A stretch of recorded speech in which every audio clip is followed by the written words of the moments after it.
Hi, everybody.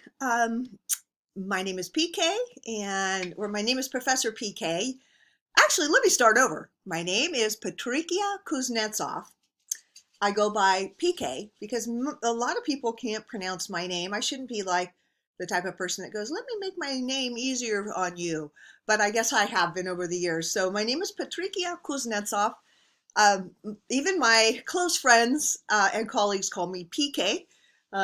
People apparently don't like to butcher a foreign sounding name like Kuznetsov. So you can call me PK, Professor Kuznetsov, Miss PK, whatever you're comfortable with, as long as you're addressing me.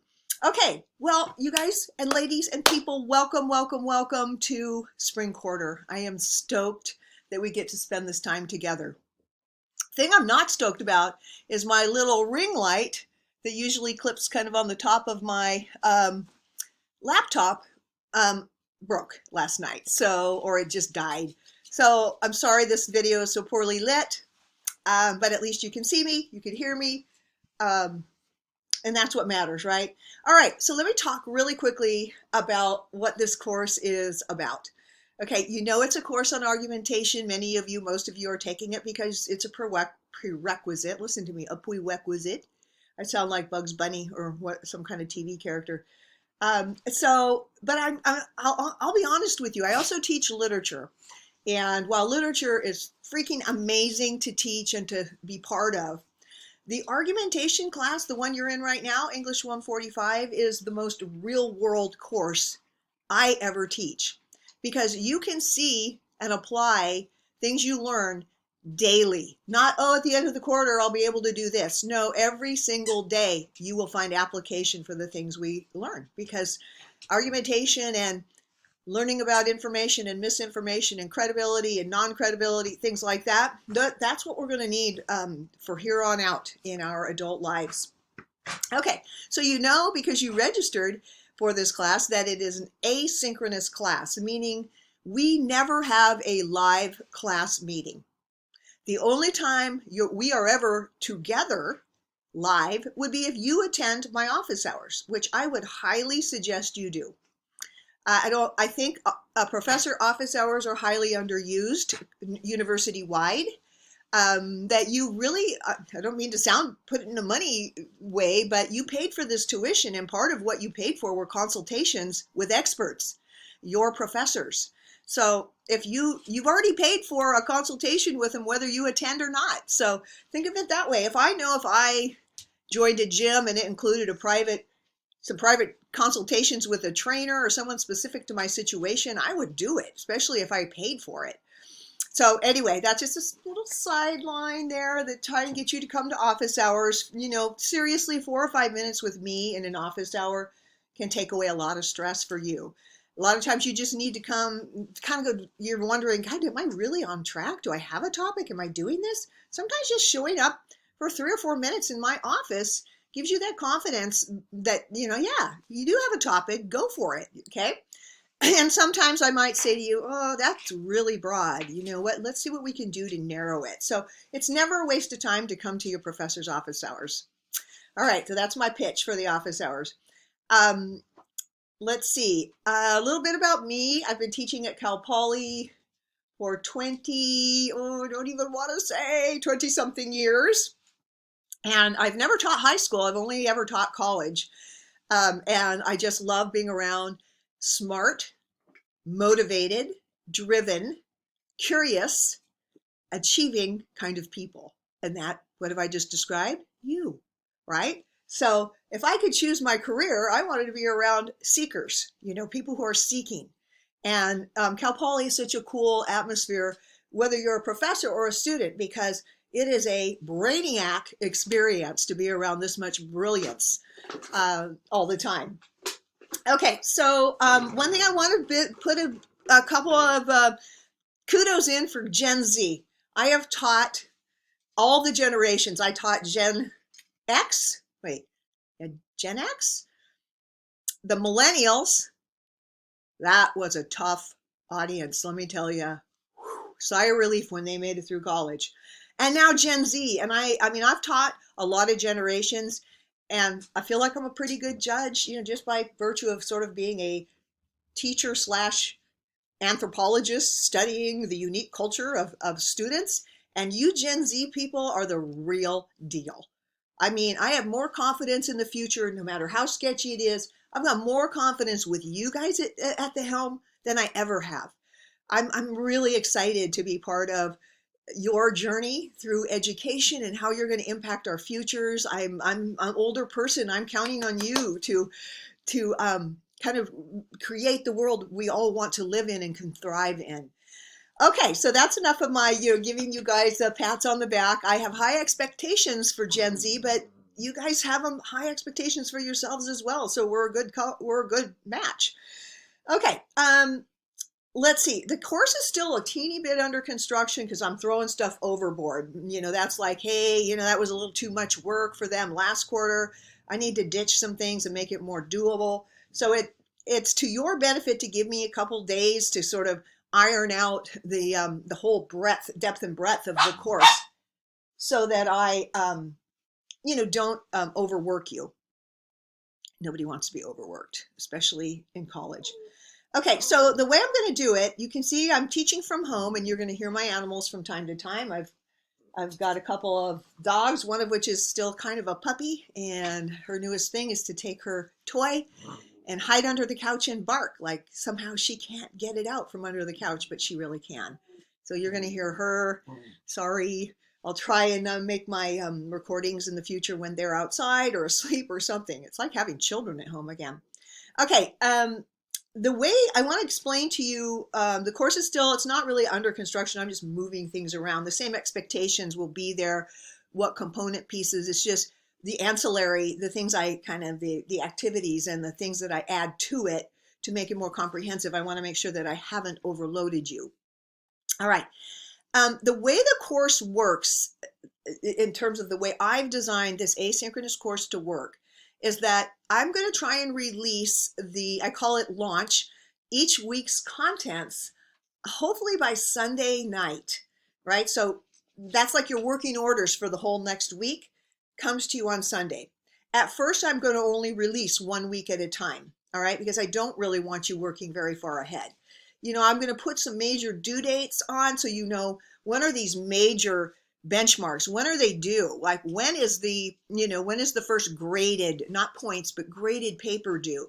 And when are some major things due? I will put those on so that you can put those on your calendar and realize that those are the hard and fast due dates, things like the prospectus for the research paper and blah, blah, blah, all the components of the research paper. So regardless of whether I fill in all the component pieces, yet I will make sure that your major assignments are on the calendar, okay, so that you can calendar them for yourself if that's the way you run your academic organization.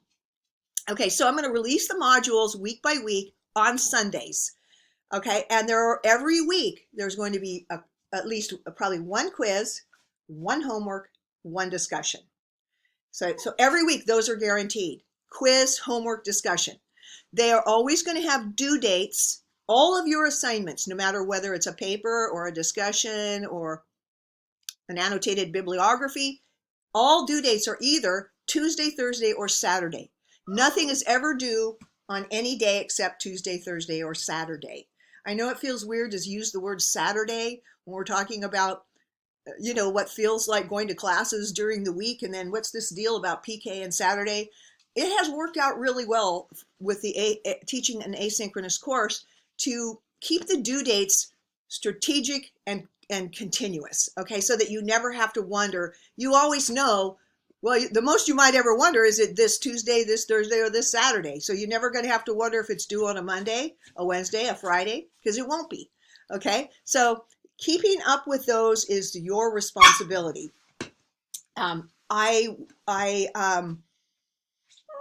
The discussion boards really replicate what we would do in person in this class. So I know you might be thinking, dang, that's a lot of work. That's a lot of discussions. That's a lot of, I hate to use some of the, not you, but some students' term busy work, because it's not busy work. It's taking the place of what we would do in class. You still have to be able to earn the credits for this course. And it can't happen just from the major components. It has to be partly participation. And this is a small course class, limited size class. It's not a giant lecture course because discussion is a big part of English classes that have, say, 30 or fewer students in them are meant to be discussion courses, not full lecture courses. So we have to accomplish a lot of that in an asynchronous course by doing online discussions, which, quite frankly, I find sometimes more riveting and more engaging than in-person discussions, because more people who might be quiet in class actually talk, contribute to the discussion online, and it's really, really inspirational. Let's see. There are let's see, what do I want to say? I want to say something about when things are due. All right. If something's due on, let's say, a Saturday night, all due dates, no matter what due date, no matter what day, Tuesday, Thursday, Saturday, it's always going to be 11:59 p.m. So like 1 minute to the stroke of midnight. So the past few quarters that I've taught synchronous or asynchronous, students seem to think that, oh yeah, I forgot about the deadline. Can you reopen it for me? No. Okay, so let me just tell you from the get-go, I will not be reopening any components because you didn't post on time. All right, part of of taking an asynchronous course is being responsible yourself for due dates. Okay, so by signing up for an asynchronous class to work at somewhat at your own pace, even though it's based on the academic quarter, you are responsible for getting everything in on time. Let me give you a tip. Don't wait till 11:58 p.m. to upload, because if you have a tech glitch, you might miss the deadline. All right. And if you miss the deadline, even if you have it completed, and you tell me, PK, I tried to log on and I had a tech glitch and I didn't get it loaded. Sorry. All right. So the moral of the story is load it early enough. Don't wait till 11:58 or 11:58.5. Load it at, 10 p.m. or something, so that you know for sure whether it loaded. If it does not load in time, do not email it to me. Do not email anything that you were going to post online, because I will ignore it. All right. If you miss the deadline, bingo, you missed the deadline. Okay. So that is a really important part of this. I can't be, with 100 students, I can't be constantly going back and reopening links for people who, last quarter I had somebody that, oh, PK, I forgot to take the midterm because I was watching football. Can you reopen it for me? No. Okay. Like, anyway, you get it. All right. So part of there's like a really cool part about taking an online course where you don't meet.